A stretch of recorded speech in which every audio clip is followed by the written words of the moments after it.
Radio. This is Pet Life Radio. Let's talk pets.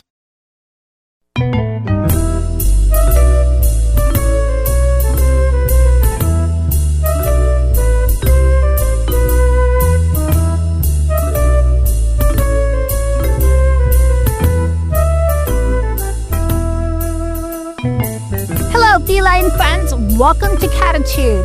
I have an incredible show today, and I am just very excited to speak to our next guests and express my gratitude for all they do. I want to start first by talking about the show. So this show came into my view by the NAVC. The NAVC is the North American veterinary community.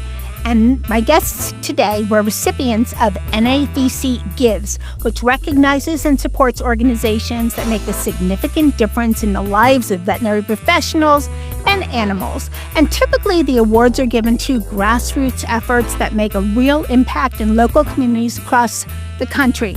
Now, we're talking about North America. We're focusing on a situation that happened in the U.S. and Texas, but I think this was seen around the world. We're going to talk about it in just a minute, so stay tuned, and I can't wait to welcome my guests. We'll be right back. Take a bite out of your competition. Advertise your business with an ad in Pet Life Radio podcasts and radio shows. There is no other pet-related media that is as large and reaches more pet parents and pet lovers than Pet Life Radio. With over 7 million monthly listeners, Pet Life Radio podcasts are available on all major podcast platforms, and our live radio stream goes out to over 250 million subscribers on iHeartRadio, Odyssey, TuneIn, and other streaming apps. For more information on how you can advertise on the #1 pet podcast and radio network, visit PetLifeRadio.com/advertise today. Let's Talk Pets on PetLifeRadio.com.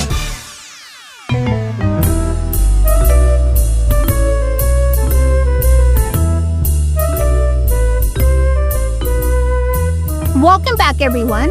I'd like to welcome Amy Houston of Rancher Navy and Ric Browde of Wings of Rescue. So you were both recipients of the 2025 NAVC Gives, which recognizes your efforts. So you each received $10,000, and it recognized your efforts during the floods in central Texas this summer. And that was when the Guadalupe River rose. It varies a little, 26 to 29 feet, depending on where I research, but it rose within 45 minutes. A lot of people probably remember that it was near a campsite, unfortunately, by young children, and it was just horrific to watch. But why I want to have this show today and why I want to have it on Cattitude, and, even though it's based in Texas, it's just one example of the amazing dedication and commitment of nonprofits that support animal rescue during times of devastation. I live in South Florida, Hurricaneville. I've witnessed devastation. So thank you for what you do. Your organizations are incredible. So Amy, you are with Rancher Navy. What does Rancher Navy do? Well, we are an organization here in Texas, and we offer aid to those in the agricultural community during natural disasters. We've worked Helene. We did work some of the floods that were in West Virginia. We've done the wildfires that have been in Texas, as well as the floods. And we are here to assist those in our agricultural community, including those who have pets, to get them the aid that they need during these natural disasters. Okay, thank you. And you know what? In a lot of my research and videos, one of the things that stood with me was a gentleman that it was horrific, the devastation that he witnessed, but he escaped with him and his cat. A tuxedo cat. That was it. Ric, welcome. You are with Wings of Rescue. Can you tell us what Wings of Rescue does? Well, Wings of Rescue's mission is to fly at-risk pets from disaster areas and overcrowded shelters to shelters where there's empty kennel space and waiting adopters, and at the same time, not displacing local shelter pets. And then we also provide free spay neuters to low-income families' pets. So since our inception in 2012, we've flown 82,337 pets to safety. We delivered 906,000 pounds of humanitarian and veterinary aid to disaster victims. And we've responded to every natural disaster in North America. We've led it in all 50 states, 8 provinces in Canada, and about 16 Caribbean nations. Thank you for all you do. What is the largest pet you've ever transported or animal? The biggest animal is probably a potbelly pig that weighed 450 pounds. A potbelly pig. Yeah, we've flown miniature horses, cockatoos, foxes, skunks, hedgehogs, cats, dogs, pretty much any small animal. Oh, small, Under 500 pounds. Okay, if that fits small, but it's amazing what you do. Let's talk about the Central Texas flood. That happened so quickly. Let's start with you, Amy. What was your reaction and how were you able to mobilize and get this in gear? Just like this little snapshot. What was it like for your organization to, when did you realize, oh my gosh, this is horrific and we have to get rolling so we're able to do what we do? Well, I will start with saying that my daughter was a camper at Camp Mystic, which was the girls' camp that was affected by this flood. So she had been there over 12 years. And so I had a lot of ties to the camp and had been notified in the middle of the night that there was a situation down there. As a matter of fact, I got my phone call at 5 a.m. And the minute I got the phone call, I got out to our executive team who put the call out to our volunteers that we needed to be on standby. One of the things that our organization has is a mounted search and rescue team. Knowing the terrain down there, I knew that they would be needed. They would be able to get into places that people on foot would not be able to access. Mounted meaning on horses. Mounted being on horses. And having worked in the eastern part of the U.S. and during Helene, we also had ties to some canine teams that we knew we would be able to access to help us as well. So half of our team got ready to deploy to go down to southern Texas to help with those efforts, while the rest of our team started getting our list together of potential items that we would need to be able to help the farmers, ranchers, and pet owners, whether that be fencing equipment or fencing supplies, water supplies, because we knew that that was going to be critical in a time like this, as well as feed for all animals, whether it be a dog or a cat or a horse or a cow. Chickens. We had lots of needs for chicken feed, as a matter of fact. That was kind of unusual, this particular disaster. So we divided and conquered and started reaching out to our extensive database of volunteers to get everybody on standby. Wow. I am incredibly amazed you were so able to just function and get everything done, especially with your personal ties to the camp. I think a little background on me, the way I got involved in Rancher Navy is I was a recipient of their help when my ranch in Texas burned, 10,000 acres burned, including my home. Oh, wow. So I seemed to be very calm in a crisis. The animals and the people first before, whatever personal ties I have. And it was interesting. I received a phone call from my daughter. And the first thing she said to me, she wasn't there. She had been a camper, but she called me and immediately she said to me, "Mom, all of these camps have horse programs and I'm worried about the horses. Can you and your group help them?" Somebody has to speak for them. They don't speak. They can't, pick up the phone. So, okay. Well, that must have been definitely challenging. Ric, what was it like for you when you first heard about this disaster? Well, it was really depressing because I knew people in Kirk County and, you just worry about their safety first. But as soon as it happened, I think it was the night of July 4th that we were made aware of things going downhill. We just started reaching out to all the shelters there because we knew that they were going to be receiving quite a lot of pets that would be displaced by the disaster. And what often happens in these situations is they euthanize all their pets that are in the shelter prior to the disaster to make room for the ones that are coming in. We didn't want that one to happen.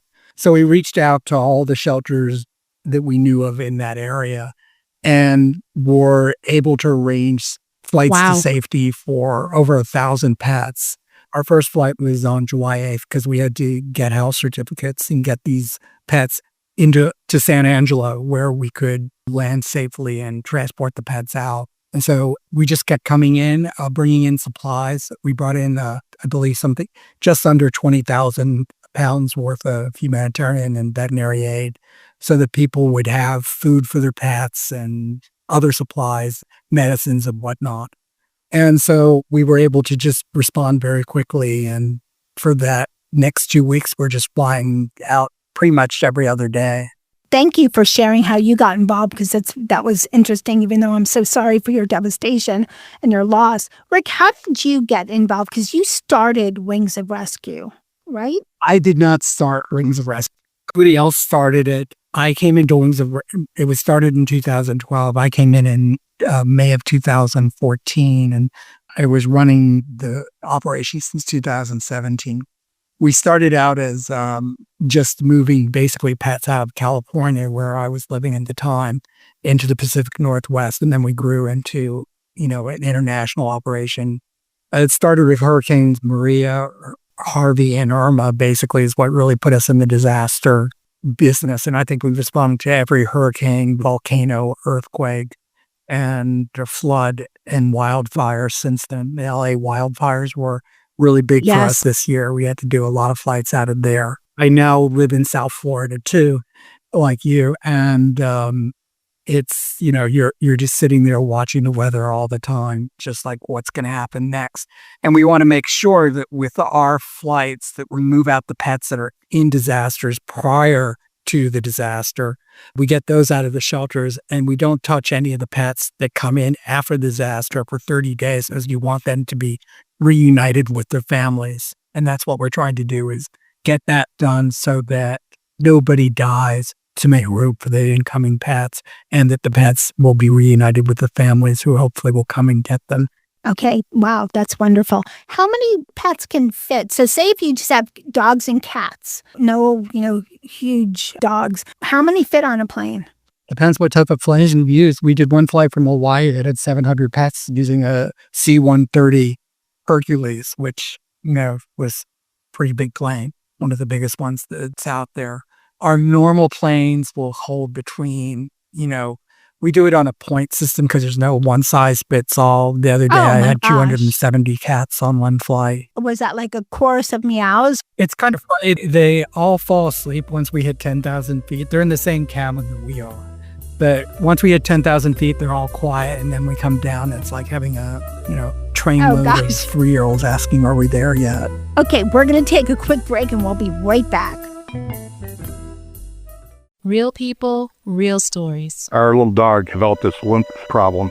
The chemotherapy lasted for 6 months, started developing more lymph nodes. So I thought I'd just try carnivore. The lymph nodes started to go down. Then I took him into the vet to have him checked out, and there was no signs at all inside. My cat had issues that developed in his eye, and 3 months later, my veterinarian said, let's go ahead and remove the eye. I heard the carnivore on advertising, so I said, you know what? I'm going to order this product. They did the procedure, they did all the tests, and they said, I don't know what you did. This product saved his eye. I've got a Labrador. She could hardly lift herself up off the floor. The treatment was chemotherapy. That's when I said, this could be the ticket. About 3 weeks, you could tell she was very alert. She was going on a 5-mile walk. She is just like prime again. Call 866-836-8735. That's 866-836-8735. Or visit carnivore.com. That's carnivora.com. Use promo code PETLIFE at checkout for 15% off your order at carnivora.com. Let's talk pets. Let's talk pets On Pet Life Radio. Pet Life Radio. PetLifeRadio.com.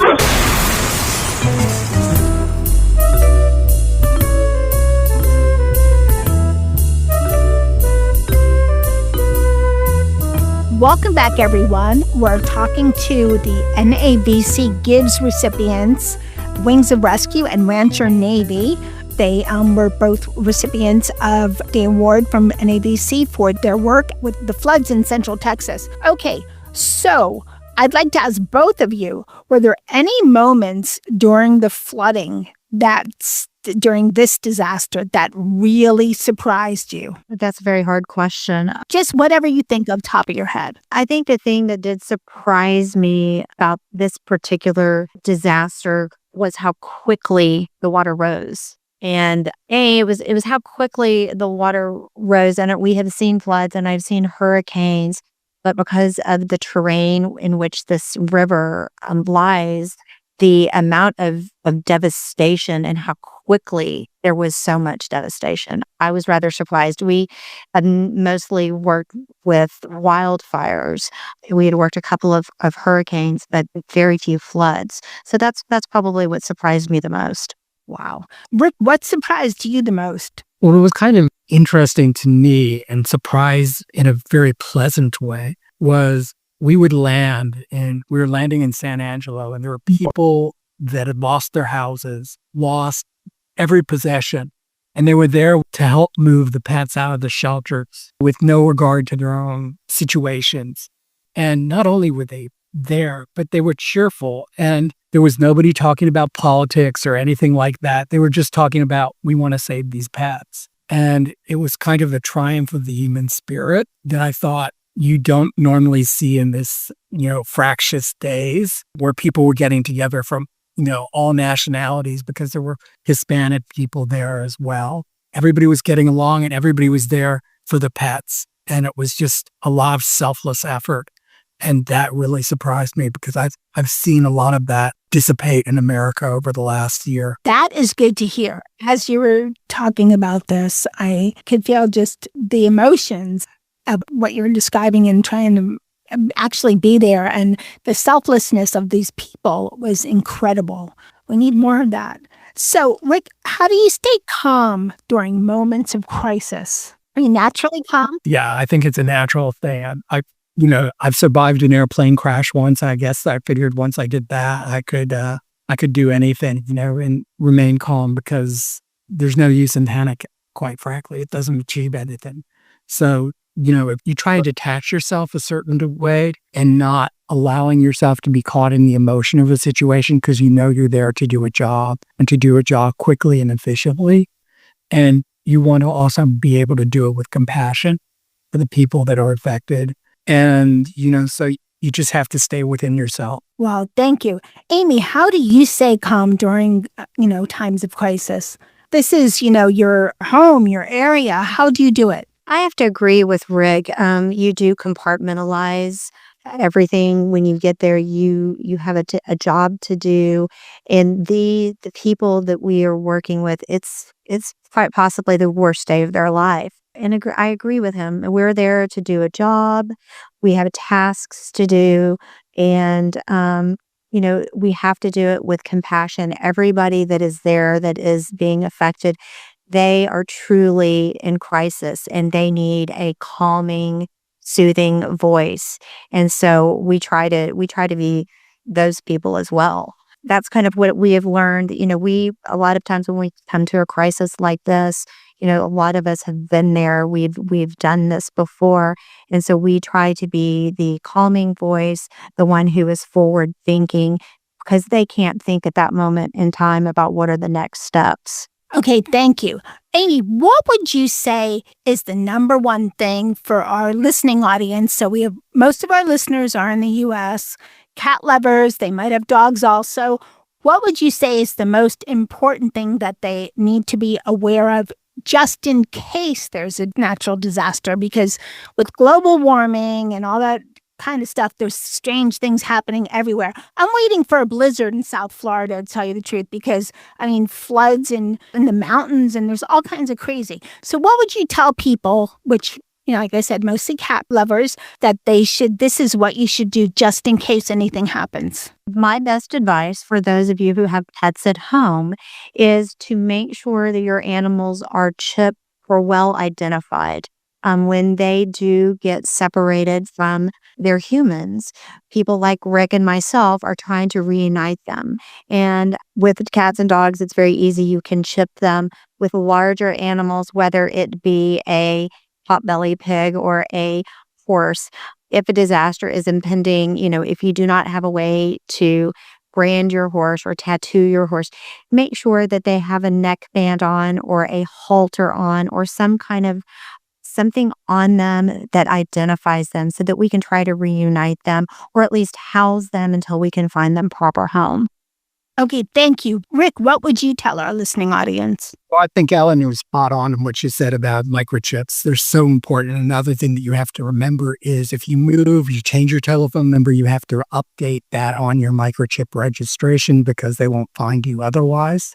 And the other thing is in natural disasters, the one thing I've learned is, especially if you've got cats, you need to have crates ready.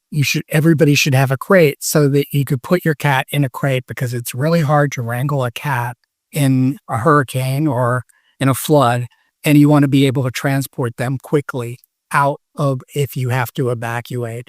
So having supplies, having some food around, but making sure that you have a plan in effect of where you're going to go, how you're going to get your pet to where you're going to go, and knowing what's within your region.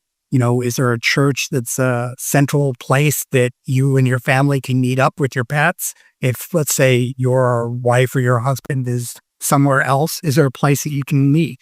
In the LA wildfires, we found that so many people just couldn't find each other because a lot of the cell phone towers were out. So you just have to be prepared. And especially for cat owners, that's the hardest thing to just plan for it is you just have to have a microchip, a neckband, a collar would be great, but also keep your registration up to date. And please have a crate by that you can transport your cat in because don't think you can carry your cat throughout a disaster. You can't. And for everyone listening, I've learned from other shows, worst case, if you have that cat that you just cannot get a hold of, pillowcases help. Put them in the pillowcase, then get them loose in the crate. But it helps, because during a time of natural disaster, if you have to leave, you want to get your cat. And it doesn't matter if you scare your cat a little, your cat's already probably freaked, but you want to get your cat in the crate. Amy, with Rancher Navy, do you have any numbers on how many supplies were delivered to those in need? We do. Actually, we did deliver 8,000 pounds of animal feed to local small animal shelters there in the Central Texas area. We did 65 pallets of livestock feed, 500 square bales of hay, 100 round bales of hay, and we did 30 tons of essential supplies, whether that would be water buckets, fencing supplies, electrolytes for the animals. And we were very, very lucky that our National Guard helped us transport a lot of these items across Central Texas for us. Oh, yes, that's wonderful. Rick, how many pets were displaced and that you helped reunite with their families through Wings of Rescue? That was done by the ones that stayed in the area. We took the pets that were in the shelters prior to the disaster. Those are the ones we flew out so that these pets that were coming in had a safe place to go to without anybody dying to make room for them. So we took about 1,067 of pets out. I understand what you do, but if you hadn't removed the pets from the shelters, the ones that were there that went to the shelters wouldn't have a place to go. They would have been killed. My bad. I should have worded the question better, but 1,067. Amy, in retrospect, would you have done anything differently with Rancher Navy? Is there anything looking in hindsight and saying, oh, I wish we would have done this? Not in this particular situation. The thing that I don't think we were quite prepared for, being an agricultural organization, the agricultural need wasn't as large as the need for pets. So we normally would bring in large animal supplies, hay, livestock, feed, fencing supplies, items like that. The need in this particular situation was more for household pets, that we were very, very fortunate that we have a very large reach and we were able to get from a lot of those supplies donated and transported to help those people out as well. A number of animal rescues, as well as the Humane Society, who did take in a lot of large animals as well. Okay, thank you. Rick, is there anything with Wings of Rescue that you would have done differently? Not really, because we have already laid in a supply, an emergency supply. So we had crates ready. We had our friends at Cuddly were, very generous with donations of dog foods. We had medicine. The Humane Society of North Texas is an amazing organization, and they brought so much stuff, made medications available and so much other stuff that we were able to just go in right away. So it was almost as if we had planned the whole thing out. We were ready within 24 hours. Incredible.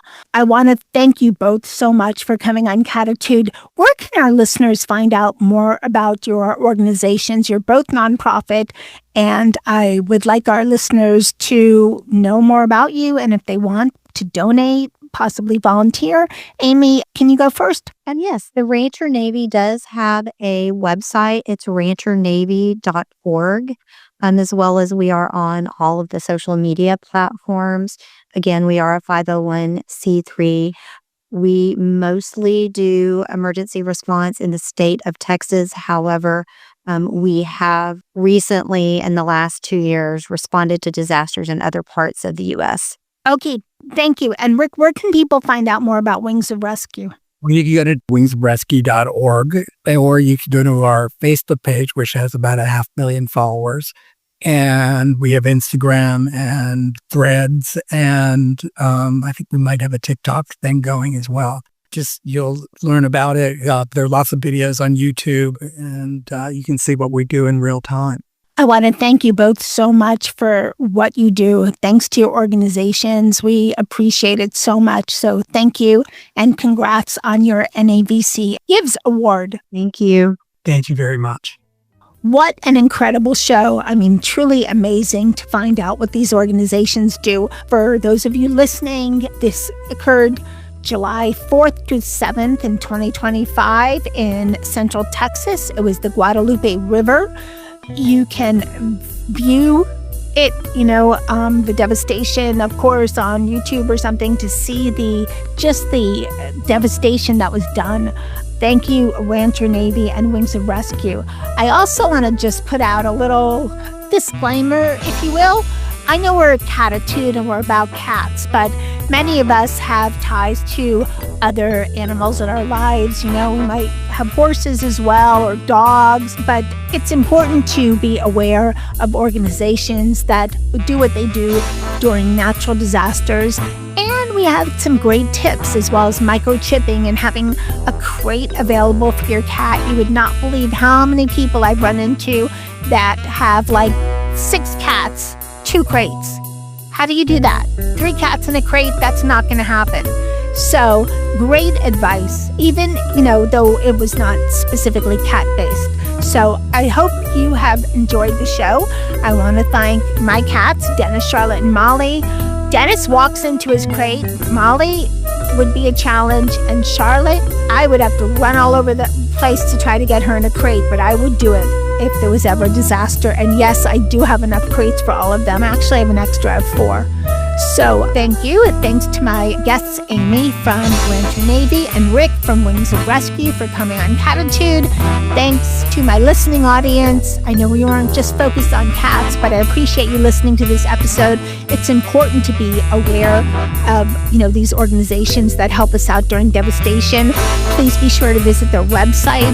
You can learn a lot of great information.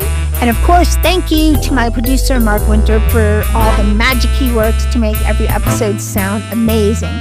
And remember, lose the attitude, have Cattitude. Let's Talk Pets, every week on demand, only on PetLifeRadio.com.